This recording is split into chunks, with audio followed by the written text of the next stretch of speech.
결실의 계절을 맞아서 우리가 다시 한번 이 가을에 집중해야 될 주제 중에 하나는 열매에 대한 이야기입니다. 여러분의 인생 가운데 또 신앙 가운데 가장 큰 그리고 귀한 열매는 무엇이라 생각되십니까? 평생토록 쌓아온 자산, 또 여러분이 애쓰고 힘써서 만들어진 직위와 명예와 학위, 여러분이 섬기고 발품 팔아 만든 인맥, 어떤 모양으로든 만들어진 여러분의 안정적인 삶. 물론 이 땅을 살아감에 있어서 이러한 것들은 다 중요한 것들입니다. 우리의 인생에 참 중요한 것들이죠. 그러나 우리 신앙인들은 인생의 가장 크고 귀한 열매를 오늘 찬양대가 찬양했듯이 믿음이라고 보기 때문에 하나님 앞에 드려질 열매, 또 믿음을 통해서 생겨진 수많은 것들, 그 중심에 이 믿음이 있기 때문에 인생의 가장 크고 귀한 것은 믿음이다, 이렇게 고백하며 사는 사람들입니다. 그런데 이 믿음을 조금만 더 생각해 보면 결국 이 믿음도 사람이 갖는 것입니다. 그리고 그 믿음을 통해 주시는 구원도 사람이 얻는 것입니다. 결국 믿음의 관점에서 보아도 우리 인생의 가장 크고 고귀한 열매는 결국 사람이요 영혼이다, 이렇게 결론을 내려볼 수가 있겠습니다. 우리 하나님께서도 우리를 열매로 삼기 위해서 성령 하나님 보내주시고 도저히 믿어지지 않는 것들을 믿어지게 하시고 또 우리를 구원하시기 위해서, 우리를 열매로 얻으시기 위해서 독생자 아들 예수까지 보내셔서 이 땅에서 죽어질 우리를 하나님의 열매로 삼아 주신 줄로 믿습니다. 그렇기 때문에 저와 여러분이 이 땅에서 우리 하나님 앞에 열매가 되어 있고요, 우리 서로가 열매가 되어서 교회를 이뤄서 세상을 향해 나아가서 행하는 사명과 선교를 통해 많은 죽어가는 사람과 영혼들이 하나님 앞에 열매로 드려지는 것, 그것이 하나님의 꿈이요 하나님이 원하시는 바인 것입니다. 그것을 위해서 오늘부터 추수감사주일까지 7주간 회복포유라는 행사를 진행하고자 합니다. 한번 따라하겠습니다. 회복포유. 회복이라는 것에 for you 해가지고 당신을 위한 회복이다.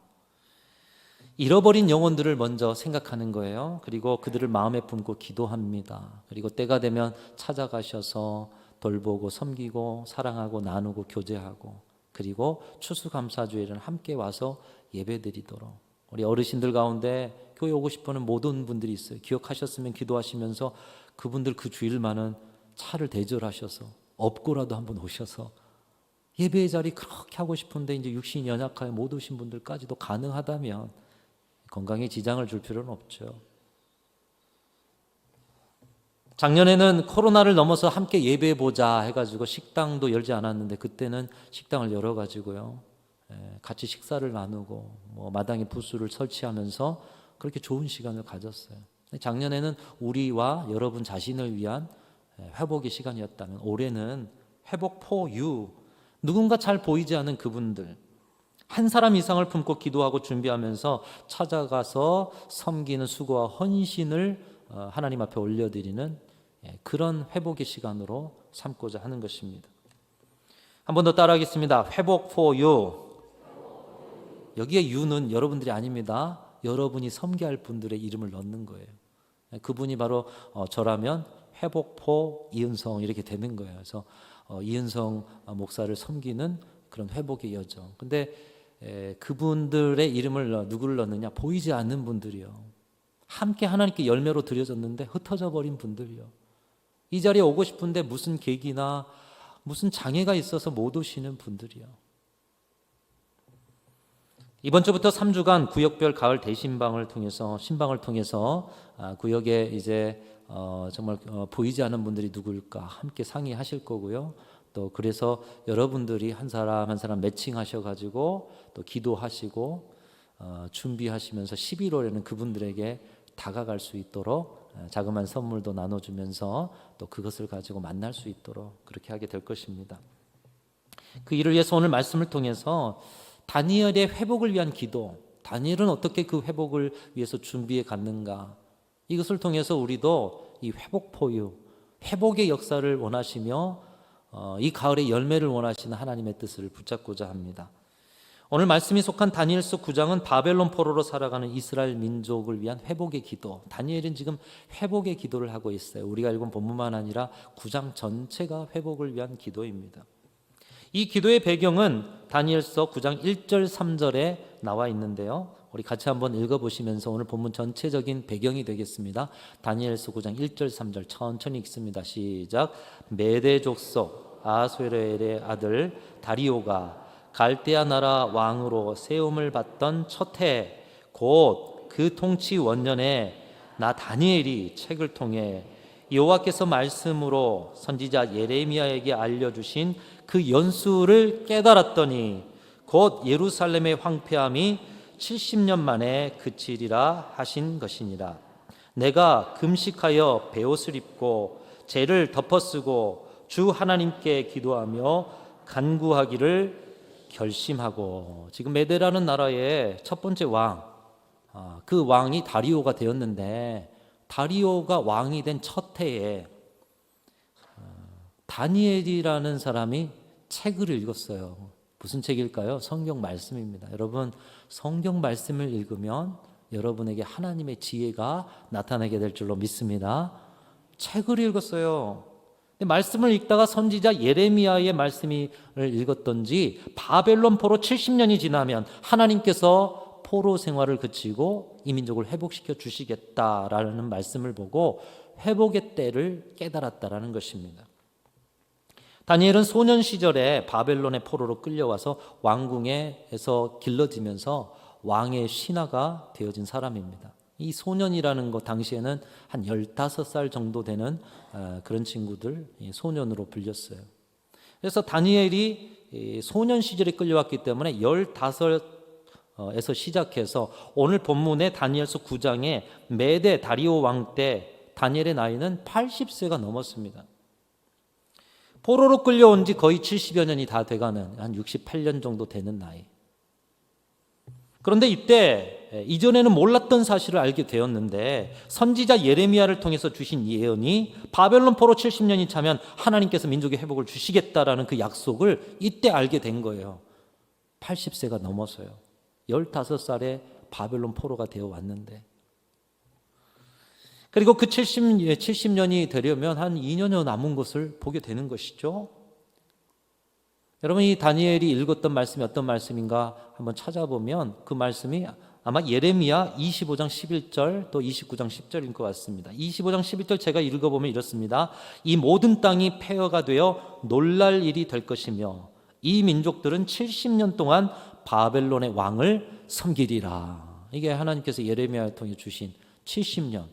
근데 비슷한 말씀이 또 29장 10절에 있습니다. 이제 여러분도 같이 한번 읽어보겠습니다. 시작.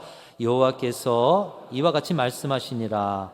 바벨론에서 70년이 차면 내가 너희를 돌보고 나의 선한 말을 너희에게 성취하여 너희를 이곳으로 돌아오게 하리라. 이 예레미야 말씀 보니까 앞으로 바벨론에게 멸망할 것과 더불어 70년이 지나고 나서는 회복의 때를 주시겠다는 하나님의 약속의 말씀을 지금 80세가 넘어서야 다니엘이 보게 된 것이죠. 그때 깨달았다. 다니엘은 이것을 깨닫고 기도를 시작합니다. 4절부터 보면 다니엘의 기도가 쭉 나오는데요. 다니엘의 기도의 대부분이, 오늘 본문만 제외하고는 대부분이 어떤 기도였느냐? 회개의 기도였음을 보게 됩니다. 조상적부터 지었던 그 죄를 자신의 죄로 여기면서 하나님 앞에 금식하며 베옷을 입고 죄를 뒤집어 쓰고 회개하는 다니엘의 모습. 여러분, 회복을 위해서 기도한다는 것이 어떤 것인가를 보여주고 있어요. 회복의 기도는 회개의 기도와 맞닿아 있음을 보게 되는 것입니다. 우리에게도 필요한 것이 회복을 위한 기도로되 이 회복을 위한 기도는 회개의 기도가 반드시 함께 가야 함을 말씀하고 있다는 것이에요. 여러분, 우리가 무언가 회복을 위해서 기도할 때면 여러분의 기도의 제목을 한번 생각해 보십시오. 우리 가정의 회복, 교회의 회복. 그 회복을 위해서 기도할 때 우리는 앞으로 되어질 일이 잘 되기만을 바라고 우리가 바라는 무언가 좋은 것들이 이루어지기를 위해서 기도합니다. 그것이 회복이라 생각하기 때문에요. 그러나 오늘 다니엘서가 가르쳐주는 진정한 회복은 새로운 일, 좋은 일, 우리가 바라는 왕성한 것이 이루어지기 이전에 하나님 앞에서 모든 죄악과 패역함이 씻어지는 것이 진정한 회복이다, 이렇게 말씀하고 계십니다. 진정한 회개와 죄 씻음 없이는 아무리 좋은 일이라도 또다시 무너지게 되어 있기 때문인 것이에요. 여러분, 사사기가 그걸 보여주지 않습니까? 하나님 사사를 보내셔서 그들을 구원하셔도 평안해지면 또다시 죄악을 저지르고 우상 숭배합니다. 그래 하나님이 때가 되어 심판하시면 울부짖으며 엎드려 기도하면서 도와주세요. 그러면 또 사사를 보내서 회복시켜줘요. 왜 그들이 이런 일을 악순환을 반복했어요? 완전한 회개가 되지 않았기 때문이에요. 출애굽의 역사 속에서도 불평과 불만의 역사가 반복되는 것이 그것입니다. 완전한 회개, 완전한 하나님 앞에 죄악과 패역함을 씻어내지 못했기 때문에. 우리 신앙도 마찬가지입니다. 하나님께서 이 땅에서 살아가는 믿는 자들에게 복을 주십니다. 또 영원한 천국의 소망을 주십니다. 이 땅에서 하나님의 일들을 감당하게 하시기 위해서 은사도 주십니다. 기적도 주십니다. 은혜도 베풀어 주시고 부흥도 주실 것이에요.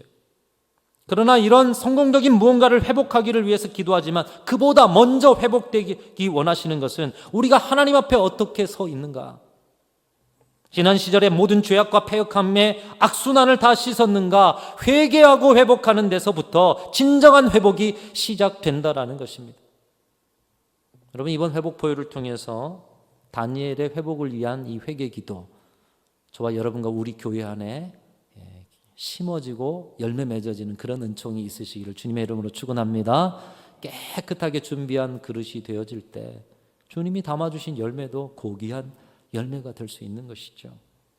다니엘은 진정한 회복이 무엇인지를 알았습니다. 그들의 조상의 죄악을 자신의 죄악으로 여기면서 금식하고 베옷을 입고 철저하게 자복하며 회개하였습니다. 그런데 오늘 본문의 9장의 다니엘의 기도가 오늘 본문에서 멈춰지는가 아니면 어떻게 되는가 또 이후에 어떻게 되는가 봤더니 이 역사적인 자료에 좀 특이한 점을 발견하게 되었습니다. 오늘 본문의 메대 다리오 왕이 된 후에 다니엘서 9장에 지금 메대나라는 나라에 다리오가 왕이 됐어요. 이 왕으로 몇 년을 즉위하냐면 2년밖에 즉위하지 못해요. 2년 후에 나라가 바뀝니다. 메대에서 바사라는 나라로 바뀌고요. 또 왕도 고레스라는 왕으로 바뀝니다. 성경이 아닌 일반 역사를 보면 바사는 페르시아 제국이고요. 또 고레스는 페르시아의 키루스 2세입니다. 이 이스라엘을 멸망시킨 바벨론, 그런데 이 큰 나라 바벨론을 멸망시킨 사람이 누구냐? 바로 이 고레스라는 사람인 거예요. 그러나 여러 전쟁과 정복 전쟁에 바빴던 고레스는 메대라는 과도기 정국을 세워서 삼촌 다리오에게 왕으로 즉위하게 만들고 2년이 지나 어느 정도 왕국이 세워져 갈 때 다시 그가 돌아와서 페르시아 제국을 시작하면서 자신이 왕이 됩니다. 그래서 오늘 본문에 다리오 왕이 됐는데 이 다리오 왕은 2년밖에 즉위하지 못해요.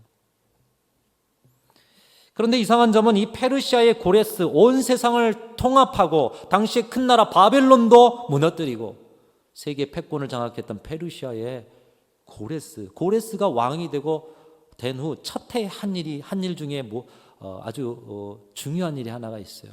뭐냐? 칙령을 내렸어요. 어떤 칙령이냐? 이스라엘 민족이여 다 너희 나라로 돌아가라. 가서 너희의 성전을 지어라. 여호와 하나님을 위한 성전을 지어라. 그 여호와 하나님은 참 신이시다. 누가 이런 칙령을 내렸다고요? 바사왕 고레스라는 사람이. 하나님의 백성도 아니에요. 하나님이 세운 왕도 아니에요. 이방 왕이에요. 우상을 섬기는 왕이에요. 사람들을 죽여서 전쟁에 능한 왕이에요. 잔인한 왕이에요. 근데 그 왕이 칙령을 내리는데 너희 하나님 참 신이시다. 너희 하나님 섬기기 위해서 너희 고국으로 돌아가라. 그때가 이스라엘이 바벨론 포로로 끌려 나온 지 70년 되는 해. 그러니까 오늘 본문에 2년 지나고 나서 바벨론 포로로 끌려온 지 70년이 되고요. 갑작스럽게 고레스라는 사람이 왕이 되면서 그 고레스 칙령이 나타나면서 바벨론 포로 귀환이 이루어지게 되는 것입니다. 근데 오늘 본문에 예레미야의 말씀을 읽고 그것을 깨닫고 하나님의 때가 임박한 줄 알고 다니엘이 기도를 시작했다라는 것이죠.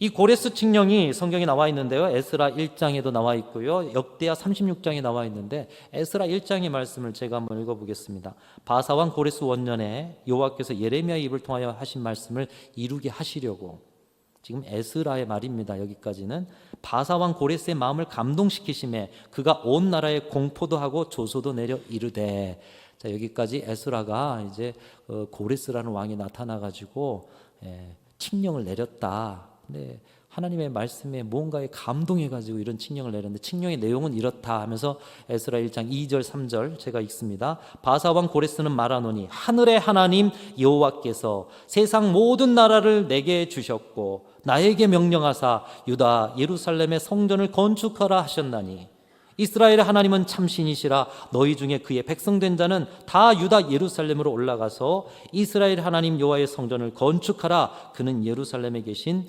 하나님이시라. 누가 말했다고요? 페르시아의 왕 고레스가 말했다는 거예요. 역사적 실존의 역사고 역사적 인물입니다. 여러분, 이 고레스 칙령의 선포는 우리나라 해방의 날에 일본 천황이 세계 만방에 방송하면서 항복한다라고 하는 것과 같은 충격적인 일인 거예요. 세계 패권을 장악한 나라의 왕이 자기의 속국의 작은 나라, 전쟁에 패해서 바벨론 포로로 70년을 살았던, 아무것도 그 민족의 정체성까지 없어질 그 나라의 신, 그 나라의 여호와 하나님을 참신이라고 말하면서 그 여호와 하나님을 섬기도록 너희 고국으로 돌아가라. 그리고 성전을 지어라. 있을 수 없는 일 아니겠습니까? 칙령의 내용을 통해서 보면 고레스 자신이 온 세상을 통치하도록 내가 노력하고 수고해서 세상을 정복했다가 아니라 하나님이 나에게 세상을 통치하도록 주셨다. 이 보통 믿음의 사람의 고백이 아닙니다. 그 하나님이 참신이다. 그 하나님이 나에게 명령하셨고, 그래서 내가 이 칙령을 내세워서 너희들을 보내서 성전 짓게 하겠다. 하나님의 종으로 자신을 명명하고 있어요. 에스라는 이 일을 바사왕 고레스의 마음을 감동시킴에라고 표현하고 있어요. 바사왕 고레스의 마음이 감동했다는 것입니다. 여러분, 우리가 누군가의 대화를 하면서 감동하기가 쉽습니까? 오늘날처럼 피리를 불어도 춤추지 않는 이 시대, 그 일이 다른 누구의 일이 아니에요. 저와 여러분의 심령에도 있어요. 그런 시대에 감동한다는 것, 그런데 세상 모든 거 다 누려봤어요. 모든 것 다 가진 왕이에요. 무엇에 감동을 했을까? 어떻게 보면 강팍하고 교만한 사람이 되기 쉬운 강대국의 왕인데 속국에 대해서, 속국의 신에 대해서 이런 감동이 어떻게 있었을 수 있었을까? 물론 하나님이면 하셨겠지, 이렇게 그냥 넘어갈 수도 있지만, 여러분, 분명히 하나님은 사람을 통해서 일을 하셨고 또 하나님의 역사를 그 고레스에게 이루셨던 것입니다. 그 시대 바벨론의 총리 대신이 되었고요. 바벨론이 멸망하자 그 다음 메대라는 나라가 나오는데 메대의 총리 대신이 된 사람이 있어요. 근데 메대가 멸망하고 바사의 고레스의 왕이 되자 고레스에게도 총애를 받는 사람이 있어요. 누굽니까? 다니엘이라는 사람이에요. 나라가 세 개가 지나가요. 그럼에도 그 중심부에 서 있어요. 포로였어요. 그럼에도 원래 그 나라의 백성도 아닌 포로가 나라가 세 개가 망하고 새롭게 세워지고 왕이 바뀌는데도 계속 사랑을 받는 거예요. 바사왕 고레스가 왕이 될 때도 존재했던 사람이 누구예요? 다니엘이었다는 거예요. 짐작해 보건대 오늘 본문으로부터 시작된 기도로 충만해진 다니엘이 고레스에게 나아가 이사야서 말씀을 내밀지 않았겠습니까? 이사야서 말씀이 150년 전에 우리나라의 선지자를 통해서 예언된 말씀인데 여기 당신의 이름이 있어요. 당신 태어나지도 않을 때 적힌 이름이 있어요. 근데 하나님이 그 고레스라는 사람에게 온 세상 통치의 나라를 주시고 허리를 동이시고 고레스를 통해서 하나님을 세상에 알리신다고 하고 있어요. 또 예레미야를 내밀면서 바벨론 포로 70년 차면 이스라엘 백성이 돌아간다고 하고 있는데 바로 70년이 바로 당신이 통치한 원년 2년 이때예요. 여러분, 이 예레미야서와 이사야서를 내밀면서 고레스에게 크신 하나님의 주권적인 역사, 저는 다니엘이 분명히 그것을 이야기했다라고 보고 싶습니다. 성경에 어디에도 없어요. 그러나 그 영향력이 있었던 다니엘, 환상을 보고 꿈을 해석하고 시대의 미래를 보고 다니엘에 보면은 계시의 말씀들이 있어요. 그 말씀 가운데 고레스가 감동하고 그 감동 속에서 세상의 신 중의 신이 여호와 하나님이구나. 그리고 그 하나님의 말씀에 따라 칙령을 내려 말씀에 순종하는 모습을 보였던 것이죠. 고레스도 자신이 태어나지도 않은 때에 자신의 이름을 기록하신 하나님, 예레미야의 예언의 때가 자신이 왕이 되는 때가 되게 하신 그 일치시키시는 하나님, 자신을 통해 온 세상을 정복하게 하신다는 예언이 성취되게 하신 하나님, 놀랍다 감동하면서 한편 두려워하면서 하나님을 경외했던 것입니다. 사랑하는 성도 여러분, 우리 하나님은 온 세계 주인이시여 지금도 세계 역사와 우리의 삶을 주관하고 계신 분이신 줄로 믿습니다. 세계 역사를 주관하신 하나님, 오고 가는 시대와 모든 권위와 통치와 열방과 민족 다스리시는 하나님, 우리 하나님이 그 하나님이신 줄로 믿습니다. 우린 삶의 문제 가운데 찌들리다 보니 내 하나님이 내 문제보다 작게 보일 때가 있어요. 내 하나님의 광대하심은 어떤 것도 측량할 수가 없어요. 시대를, 열방을, 권세를 다스리시는 주권자 되신 하나님. 여러분, 그런데 그 하나님이 하나님의 역사를 이루어 가심에 하나님의 사람을 세우고 사람을 통해 일하신다라는 거예요. 오늘 말씀의 첫 번째로는 다니엘을 세우셨어요. 포로였던 다니엘. 그래서 과정 보면 이 포로이기 때문에 온갖 핍박을 다 받지 않습니까? 사자굴에 던져지기도 하고요. 또 다니엘의 세 친구는 풀무불에 던져지기도 하고요. 정치적으로 모함을 받기도 하고요. 그러는 중에도 나라가 바벨론에서 메대, 메대에서 바사로 바뀌는 중에도 계속해서 그 나라의 중심에 하나님이 세워놓으신 까닭이 뭐예요? 이스라엘 민족의 구원의 역사, 온 세계 열방의 구원의 역사에 동참케 하시기 위해 다니엘이라는 사람을 세우신 것이죠. 또 태어나지도 않은 고레스의 이름을 이사야를 통해서 선포케 하시고 또 이 시대의 패권을 장악하게 하시고 그 주권적인 하나님의 약속을 이루셔서 오늘 이 말씀 이후에 고레스가 왕이 되어 이스라엘 민족의 바벨론 포로 귀환의 칙령을 내리게 하신 하나님, 믿지 않은 고레스라도 사람 세우셔서 사용하는 하나님, 고레스가 지금 열매가 되고 있어요. 그 고레스의 칙령을 통해서 민족이 회복을 얻습니다. 느헤미야, 에스라, 그리고 많은 회복의 대열에 섰던 바벨론 포로 귀환의 모습들, 그 이스라엘 민족을 회복시킴에 그 회복의 역사 가운데 예수께서 그 민족 가운데 오시고 인류 구원의 역사가 있게 하시고, 여러분 다니엘서 7장에 보면 우리 예수님에 대한 환상도 다니엘에게 보여주셔요. 그리고 온 세계 열방이 다른 언어로 살아가는 사람들이 예수께 엎드려 경배하는 모습, 이스라엘 민족의 회복을 통해서 오늘 우리도 그렇죠. 온 세계 열방의 영혼을 열매로 드리고 그 영혼이 구원을 입어 그들이 하나님을 찬양하고 예수 그리스도를 경배하는 그런 모습의 환상까지 주셨는데, 바로 하나님께서 원하시는 뜻을 다니엘은 알게 된 것입니다. 나를 열매로 삼으신 하나님, 고레스를 열매로 삼으신 하나님, 이스라엘 민족을 열매로 삼으신 하나님께서 이제 온 세계 열방의 영혼들을 열매로 삼으셔서 그들의 찬송과 경배를 받으시기 원하시는구나. 오늘 다니엘의 기도는 바로 그런 기도예요. 단지 우리 민족, 내 인생이 아니라 온 세계 열방의 사람과 영혼을 구원하시고 그들을 열매로 삼기 원하시는 하나님의 뜻을 알고 깊이 엎드려 기도하고 있는 것입니다. 사랑하는 성도 여러분, 하나님의 관심은 오늘 또 사람에게 있다라는 것입니다. 다니엘에게, 고레스에게, 이스라엘 민족에게, 그리고 알지 못하는 오고 가는 세대 가운데 사람과 영혼에 관심을 가지신 하나님은 오늘 저와 여러분에게도 관심을 가지셔서 오늘 저와 여러분의 입술로 경배받고 예배받고 찬송받으시는 분이신 줄로 믿습니다. 사람이 열매라는 것이에요. 이런 주권적인 역사 속에 오늘 저와 여러분이 이 자리에 있다라는 거예요. 이 가을에 우리가 맺어야 할 열매가 무엇이냐? 사람이 열매다. 여러분이 열매요? 여러분 옆에 계신 분들이 열매요? 우리 교회가 함께 복음을 전파하면서 누군가의 영혼을 세워갈 그 영혼이 열매요. 이 마음으로 이 회복 포유, 진정 하나님의 마음으로 영혼 구원에 그 사람을 열매로 드리는 데 동참하시는 저와 여러분들이 되셔서 이 가을에 원하시는 열매, 하나님이 기뻐하시는 열매를 맺어드리는 교회와 성도들이 다 되실 수 있기를 주님의 이름으로 축원합니다.